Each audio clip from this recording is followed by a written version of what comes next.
So, stirring up the shit is something I like to do from time to time, but I also like to talk about some things that bring us together. Things that point out our similarities instead of our differences. Because that's all you ever hear about in this country is our differences. That's all the media and the politicians are ever talking about, the things that separate us, things that make us different from one another. That's the way the ruling class operates in any society. They try to divide the rest of the people. They keep the lower and the middle classes fighting with each other so that they, the rich, can run off with all the fucking money. Fairly simple thing happens to work. You know, anything different, that's what they're going to talk about. Race, religion, ethnic and national background, jobs, income, education, social status, sexuality, anything you can do, keep us fighting with each other so that they can keep going to the bank.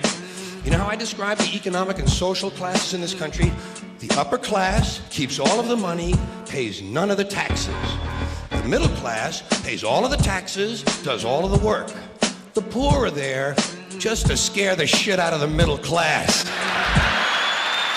Keep them showing up at those jobs. Rights. Boy, everyone in this country's always running around yammering about their fucking rights. I have a right, you have no right, we have a right, they don't have a right. Folks, I hate to spoil your fun, but there's no such thing as rights, okay?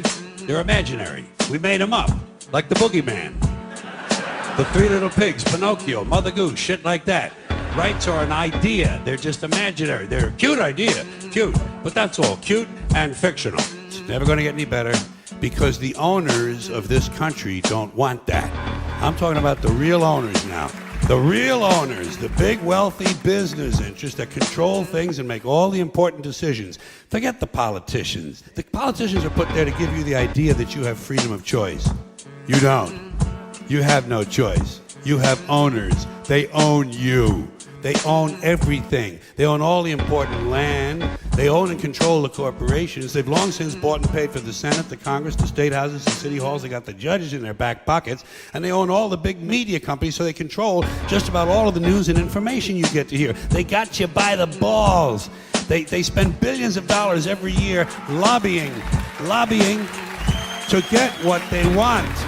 Well, we know what they want. They want more for themselves and less for everybody else. But I'll tell you what they don't want. They don't want a population of citizens capable of critical thinking. They don't want well-informed, well-educated people capable of critical thinking. They're not interested in that. That doesn't help them. That's against their interest. That's right. They don't want people who are smart enough to sit around the kitchen table to figure out how badly they're getting fucked by a system that threw them overboard 30 fucking years ago.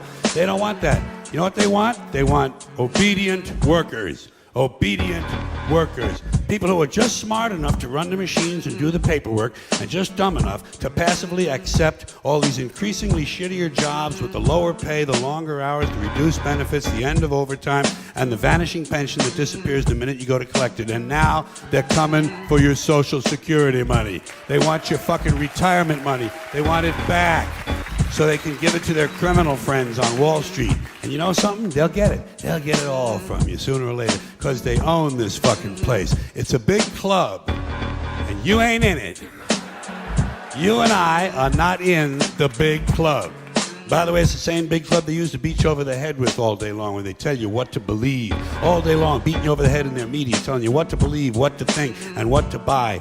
The table is tilted, folks. The game is rigged. And nobody seems to notice.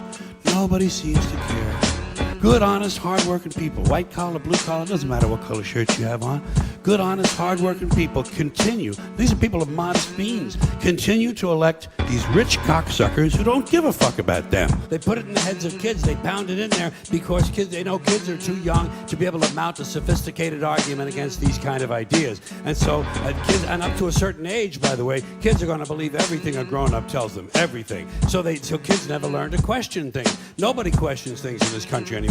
Nobody questions things. Everyone's got a cell phone that'll make pancakes and rub their balls now, you know? So nobody wants to rock the boat. And people just gizmo. Americans have been silenced, bought off and silenced by gizmos and toys. And as a result, no one's ever learned to question things. No one questions things in this country anymore. No one questions.